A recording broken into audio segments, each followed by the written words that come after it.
Assalamualaikum warahmatullahi wabarakatuh.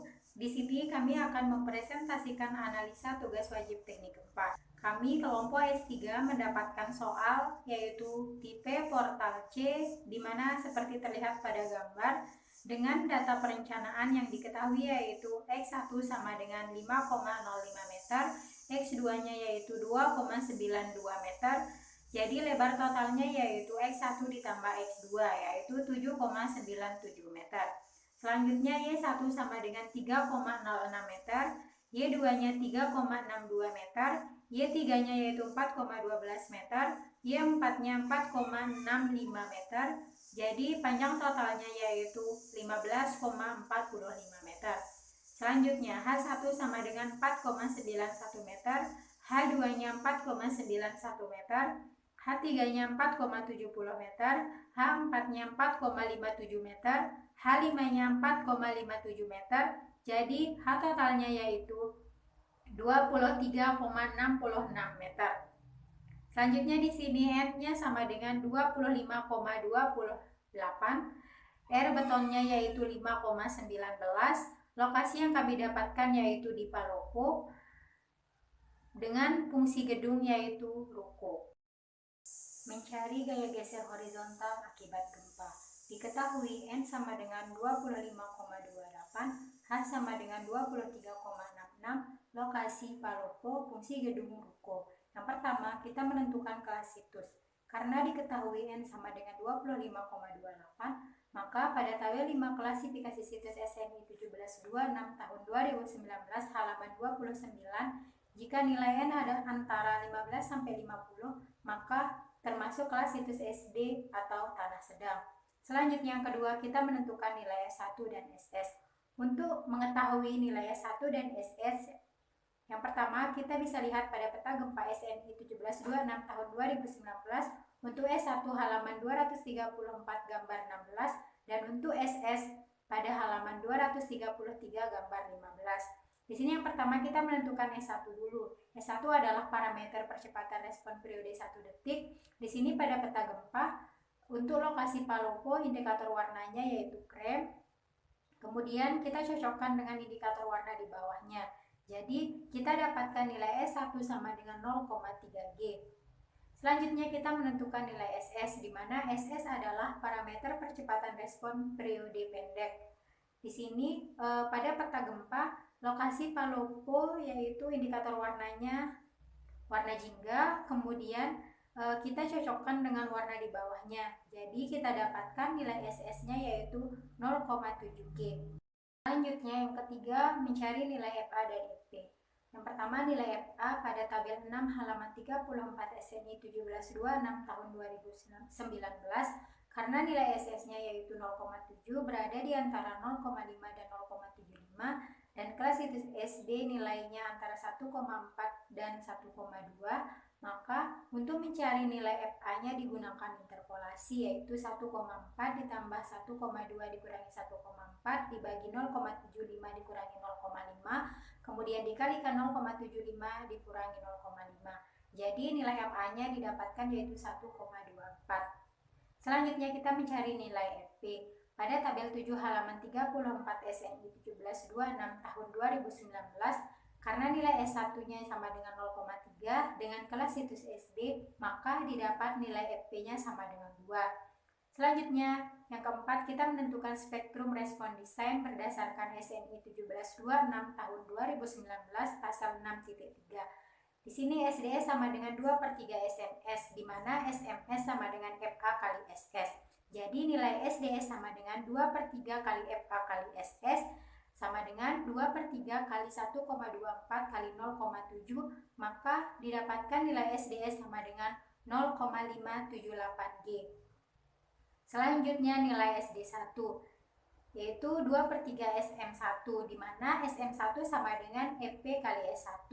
Jadi nilai SD1 sama dengan 2/3 kali FP kali S1, yaitu 2/3 kali 2 kali 0,3 sama dengan 0,4 G. Selanjutnya yang kelima, kita menentukan periode keutamaan dan kategori risiko struktur. Berdasarkan tabel 4 halaman 25 SNI 1726 tahun 2019, karena jika fungsi gedung adalah ruko, maka termasuk kategori resiko struktur 2. Jadi, didapat nilai IE atau faktor keutamaan gempa yaitu 1. Selanjutnya, menentukan kategori desain seismik. Dalam menentukan kategori desain seismik, kita mengacu pada SNI 031726-2019 tabel 9. Yang pertama, kategori desain seismik berdasarkan nilai SDS yaitu 1,653, di mana di dalam tabel tersebut jika nilai SDS lebih besar daripada 0,5 maka kategori desain seismiknya adalah D. Yang kedua, kategori desain seismik berdasarkan nilai SD1 yaitu 0,4G. Di dalam tabel, apabila nilai SD1 lebih besar dari 0,2 maka kategori desain seismiknya adalah D. Selanjutnya, menghitung periode fundamental pendekatan atau TA. Rumus untuk mencari TA adalah CT dikali HN pangkat X, di mana koefisien CT dan X didapatkan dari tabel SNI 031726-2019 tabel 18. Sebelumnya, telah kita ketahui bersama bahwa rangka struktur yang digunakan adalah rangka beton pemikul momen. Sehingga jika kita lihat di tabel, untuk rangka beton pemikul momen, nilai CT-nya adalah 0,046 dan nilai X-nya adalah 0,9. Dan di sini HN adalah ketinggian total strukturnya, yaitu 23,66 meter. Selanjutnya, kita dapat menghitung TA sama dengan CT dikali HN pangkat X, yaitu 0,0466 dikali dengan 23,66 pangkat 0,9, sehingga menghasilkan 0,8035 detik. Selanjutnya, kita akan menghitung berapa nilai Tmax-nya, yaitu dengan rumus CU dikali dengan TA, di mana CU ini kita dapatkan dengan melihat seberapa besar nilai SD1. Di sini nilai SD1 kita adalah 0,4G, maka nilai CU kita adalah 1,4 sesuai dengan SNI 031726-2019 tabel 17. Sehingga kita bisa memasukkan nilainya Tmax sama dengan CU dikali TA, yaitu 1,4 dikali 0,8035 sama dengan 1,1249 detik. Perhitungan TA kita sebelumnya adalah 0,8035 detik, di mana tidak lebih dari Tmax yaitu 1,1249 detik, sehingga digunakan nilai TA sebesar 0,8035 detik. Selanjutnya kita akan menghitung gaya geser seismik, di mana rumus dalam menghitung gaya geser seismik adalah V sama dengan CS dikali W, di mana CS merupakan koefisien seismik dan W merupakan berat seismik aktif.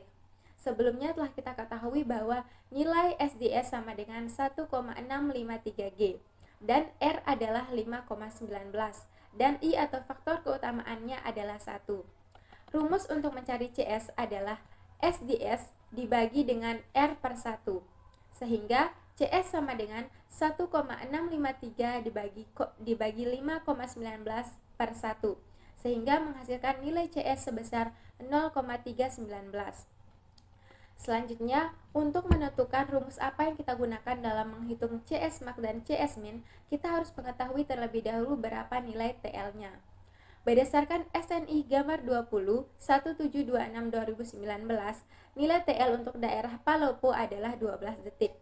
Maka, jika TL lebih besar dari T, yaitu 12 lebih besar dari 0,8035, maka kita menggunakan rumus CS max sama dengan SD1 dibagi T dikali R per I. CS max sama dengan 0,4 per 0,8035 dikali 5,14 per 1, sehingga menghasilkan CS max adalah 0,396. Selanjutnya, kita menghitung CS min dengan rumus 0,044 dikali SDS dikali 1. CS min sama dengan 0,044 dikali 1,653 dikali 1, sehingga menghasilkan nilai CS min sebesar 0,072. Nilai CS yang kita hitung di awal adalah 0,319, di mana dia tidak melebihi CS max dan tidak kurang dari CS min, sehingga digunakan CS sebesar 0,319. Setelah itu, kita harus mencari nilai W totalnya, di mana W total adalah berat lantai 1 ditambah berat lantai 2 ditambah berat lantai 3 ditambah berat lantai 4 dan ditambah berat lantai 5, sehingga W sama dengan 1186,765 ditambah 1216,715 ditambah 1119,557 ditambah 1175,98 ditambah 846,829 menghasilkan 5617,85 kN. Sehingga kita telah mengetahui nilai CS dan nilai W totalnya. Selanjutnya kita akan bisa menghitung nilai V.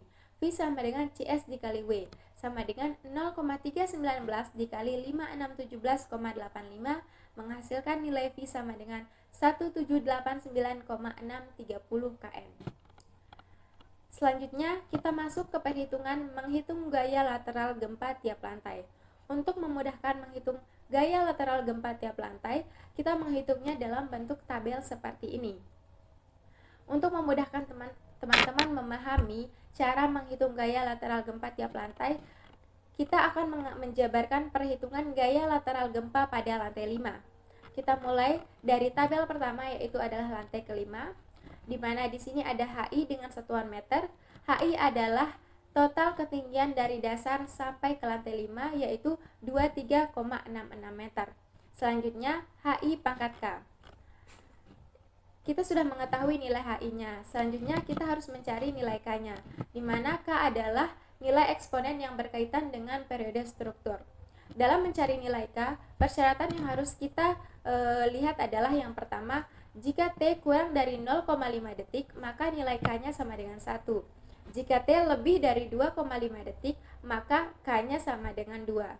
Karena T yang telah kita hitung itu nilainya 0,8035 detik, maka kita perlu menggunakan rumus interpolasi linear untuk mendapatkan nilai K, yaitu K sama dengan 1 dikurangi 0,8035 min 0,5 dibagi dengan 2,5 min 0,5 dikali dengan 1 min 2, sehingga kita mendapatkan hasil K sama dengan 1,15. Selanjutnya kita akan bisa menghitung HI pangkat K, yaitu 23,66 pangkat 1,15. Nilainya adalah 38,2418 sesuai dengan nilai tabel di sini. Selanjutnya kita menghitung nilai W1. Jadi W1 itu adalah nilai berat tiap lantai. Di sini kita mengetahui sebelumnya bahwa nilai berat struktur di lantai 5 adalah 846,829 kN. Selanjutnya kita menghitung W1 dikali HI pangkat K. Jadi di sini kita tinggal mengalihkan nilai W1 berat lantai 5-nya 846,829 kita kalikan dengan nilai HI pangkat K, yaitu 38,2418 sehingga menghasilkan nilai sebesar 32384,26. Selanjutnya kita menghitung nilai CVX. Untuk menghitung nilai CVX kita menggunakan rumus WI dikali HI pangkat K dibagi dengan jumlah WI dikali HI pangkat K. Di sini kita ketahui sebelumnya bahwa nilai dari WI dikali HI pangkat K adalah 3238,4,26. Kita bagi dengan jumlah WI dikali HI pangkat K, yaitu 117791,74. Sehingga di sini kita menghasilkan nilai CVX untuk lantai 5 adalah 0,275. Selanjutnya kita menghitung FIX min Y dengan rumus CFX dikali dengan V. CFX untuk lantai 5 adalah 0,275 dikali nilai V 1789,630 yang telah kita hitung di atas. Sehingga setelah kita kalikan nilai CFX dikali dengan V, kita menghasilkan nilai sebesar 492,0,20 kN. Selanjutnya kita akan menghitung pembagian gaya lateral gempa di tiap portalnya. Yang pertama FIX, rumusnya adalah FIX min Y dibagi dengan 3. Sebelumnya kita telah ketahui bahwa nilai dari FIX min Y adalah 492,020. Kita bagi dengan 3 sehingga menghasilkan hasil 164,007 kN sesuai dengan nilai yang ada di sini.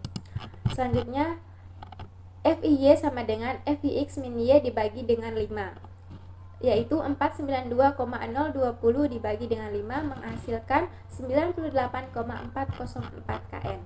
Jadi semua nilai yang ada di lantai 5 ini telah kita jabarkan tadi, sehingga setelah kita mengetahui semua nilai gaya lateral gempa di tiap lantai, kita bisa menggambarnya di denah portal arah X dan portal arah Y. Jadi nilai-nilai di tabel kita tampilkan di sini. Baiklah, di sini kita akan mencari displacement pada SAP 2000.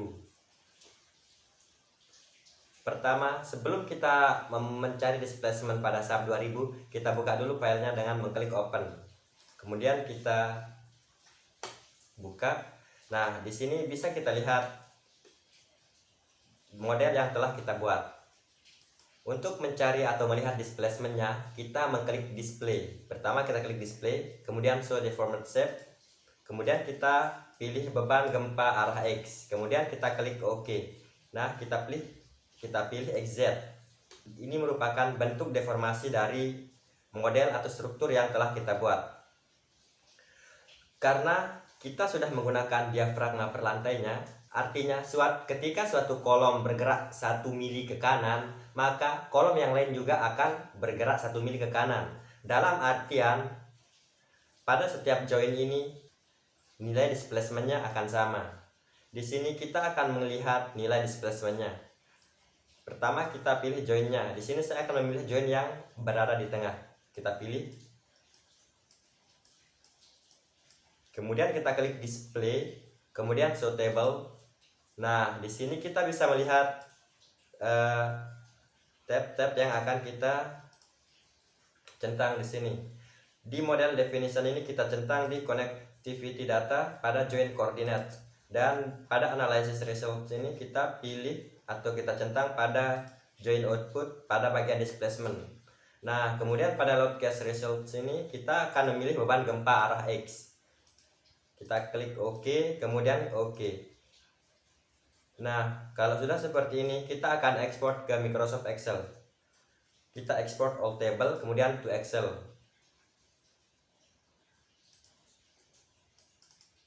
Bisa kita lihat di sini data-data yang telah kita ekspor dari SAP menuju ke Excel tadi. Di sini pada join koordinat ini kita bisa melihat join-joinnya dan ketinggiannya di sini. Pada arah Z ini kita bisa melihat ketinggian per lantainya atau menentukan mana yang lantai 1, lantai 2, dan lantai 3. Di sini akan kita lihat yang lantai 1 itu pasti nilainya yang paling rendah, yaitu yang 4,91. Kemudian lantai 2 9,82, lantai 3 14,52, lantai 5 dan lantai 5 sebesar 23,66 meter. Nah, untuk melihat join displacementnya, kita akan mengcopy dan menambahkan arah Z-nya dulu di sini untuk melihat per lantainya. Kita OK. Nah, kemudian kita urutkan dari yang terkecil ke terbesar. Kita klik di sini. Kita urutkan dari terkecil sampai terbesar. Nah, di sini bisa kita lihat datanya sudah urut per lantainya. Untuk melihat join displacement atau untuk melihat displacement pada beban gempa arah X atau akibat beban gempa arah X, kita bisa melihat pada U1 di sini. Kita copy pada U1-nya. Kemudian kita pastikan ke dari data tempat kita menghitungnya. Oke, sekarang kita lanjut ke beban gempa arah Y. Kita klik down, kemudian kita display lagi, show deformed shape, kita pilih beban gempa arah Y. Kemudian kita klik OK, kemudian kita klik YZ. Nah, di sini kita akan melihat deformasi yang terbentuk akibat beban gempa arah Y. Kemudian kita pilih di sini tiap joinnya. Kemudian display, show tables. Ini udah sama, kemudian kita pilih beban gempa arah Y. Kemudian kita klik OK, kemudian kita klik OK. File, export all tables, kemudian kita tunggu dulu sampai Excelnya terbuka.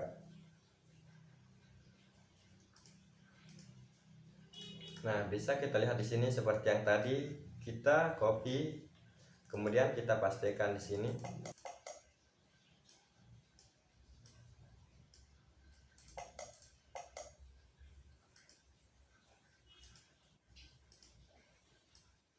Oke, kita urutkan datanya ke yang terbesar, dari terkecil ke terbesar. Kita pilih. Nah, di sini pada displacement yang disebabkan oleh beban gempa arah Y, kita akan melihat displacementnya di U2 di sini. Kemudian kita copy. Kemudian kita pastikan pada data yang akan kita hitung. Oke, kalau sudah, kemudian kita close. Lalu kita klik done. Langkah selanjutnya, kita akan menghitung atau menentukan simpangan antar tingkat yang terjadi. Di sini kita menggunakan acuan SNI 1726 2019 pasal 7.8.6 halaman 75. Bisa kita lihat di sini simpangan yang terjadi antar tingkat atau delta menggunakan rumus. Misalkan pada lantai 2 simpangan yang terjadi pada lantai 2. Jadi rumusnya merupakan delta pada lantai 2 dikurangi dengan delta pada lantai 1.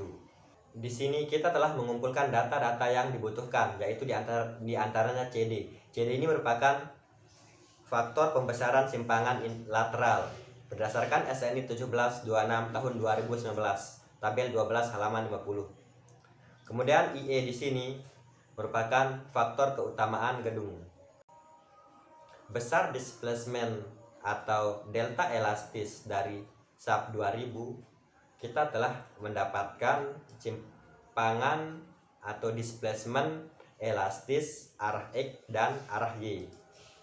Langkah selanjutnya yaitu kita menghitung simpangan inelastis yang terjadi, di mana rumusnya yaitu CD dikali dengan delta kecil E dibagi dengan faktor keutamaan kolom atau IE. Di sini pada lantai 1 kita mendapatkan nilai CD sebesar 2,5, nilai delta kecil E sebesar 0,05219 meter. Kemudian dibagi dengan faktor keutamaan kolomnya yaitu 1.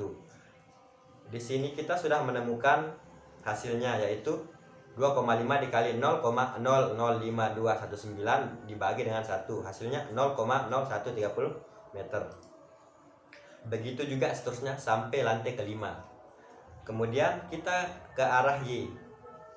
Di sini pada fondasi simpangan inelastisnya dan simpangan elastisnya adalah 0 karena merupakan dasar pada bangunan tersebut sehingga tidak terjadi displacement atau simpangan.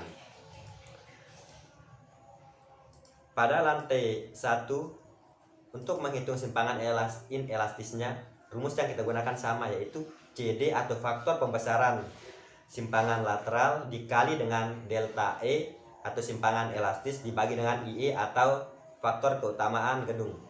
Di sini kita mendapatkan nilai CD sebesar 2,5 dan delta elastis atau simpangan elastis sebesar 0,003959. Kemudian dibagi dengan 1. Hasilnya 0,009 meter. Nah, begitu juga seterusnya sampai lantai kelima. Caranya sama dan rumusnya juga sama. Selanjutnya kita menentukan simpangan arah X yang terjadi. Pada lantai 1, rumusnya delta 1 dikurangi dengan delta fondasi. Di sini kita menemukan delta 1 0,0130 dikurangi dengan 0 sama dengan 0,0130 meter. Nah, begitu juga seterusnya sampai lantai 2. Kemudian kita menentukan simpangan arah Y yang terjadi. Simpangan arah Y yang terjadi pada lantai 1, rumusnya delta 1 dikurangi dengan delta fondasi. Di sini kita mendapatkan nilai delta 1 0,009 dikurangi dengan 0 sehingga menghasilkan 0,009 meter. Di sini kita membutuhkan nilai simpangan dengan satuan milimeter. Jadi untuk mendapatkan satuan milimeter, kita akan mengalihkan nilai-nilai dalam satuan meter ini menjadi milimeter dengan cara mengalikannya dengan 1000. Di sini kita kalikan 0,0130 meter dikali dengan 1000, maka akan menghasilkan 13,048 mm. Begitu juga seterusnya sampai lantai kelima dan arah Y juga dari lantai 1 dan sampai lantai kelima. Di sini kita mendapatkan nilai simpangan. Berdasarkan analisa yang telah dilakukan pada bangunan ruko 5 lantai dengan jenis struktur rangka beton pemikul momen, didapatkan beberapa poin, yaitu poin pertama, nilai eksentrisitas atau jarak titik berat dari pusat kekakuan adalah minus 0,527 meter. Poin kedua, nilai kekakuan tingkat terbesar berada pada lantai kelima, yaitu sebesar 53,1 kg per milimeter. Poin ketiga, nilai kekakuan pada tiap lantai tidak jauh berbeda. Poin keempat, nilai simpangan terbesar terjadi pada lantai 2, yaitu sebesar 21,965 mm yang diakibatkan oleh beban gempa arah X. Poin kelima, nilai simpangan pada tiap lantai tidak terlalu besar, maka dapat disimpulkan bahwa struktur masih aman karena semakin kecil simpangan yang terjadi, maka bangunan akan semakin kaku, di mana kekakuan struktur yang cukup dibutuhkan sehingga pergerakannya dapat dibatasi. Sekian video presentasi dari kelompok kami. Jika ada kata-kata yang salah itu datangnya dari kami sendiri, dan jika ada kelebihan itu datang dari Allah Subhanahu wa taala. Wabillahi taufiq wal hidayah. Wassalamualaikum warahmatullahi wabarakatuh.